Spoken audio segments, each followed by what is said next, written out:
என்ன ஒரு காரியம் பண்ணணும் என்றாலும் முதல்ல நமக்கு வேண்டியது மனசுல ஒரு திருடமான சங்கல்பம்.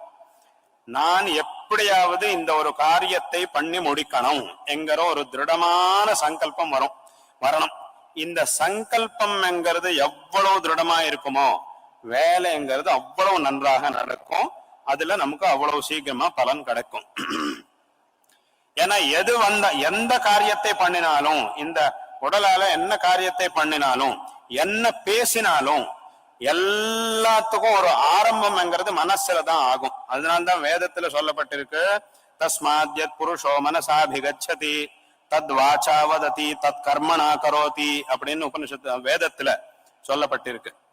அதனால முதல்ல இந்த மனசுல இந்த சங்கல்பம்ங்கிறது திருடமா இருந்தால் அப்புறம் எல்லா காரியமும் நன்றாக நடக்கும். சங்கல்பத்துல மமோபாப்த சமஸ்த துரிதக்ஷயத்வாரா ஸ்ரீ பரமேஸ்வர பிரீத்தியர்த்தம்னு சொல்லி சங்கல்பம். யாருமே தன்னுடைய பிரீத்திக்காவோ தன்னாத்துல ஒருத்தருடைய பிரீத்திக்காவோ செய்யல. வரலட்சுமி பிரீத்தி பூஜை பண்ணா கூட பொம்மநாட்டுகள் ஆத்துக்காரோ பிரீத்தியர்த்தம்னு சொல்றது யாரு எதை செய்யலாம்? ஈஸ்வர பிரீத்தியர்த்தம் தான் என்று செய்யலாம்.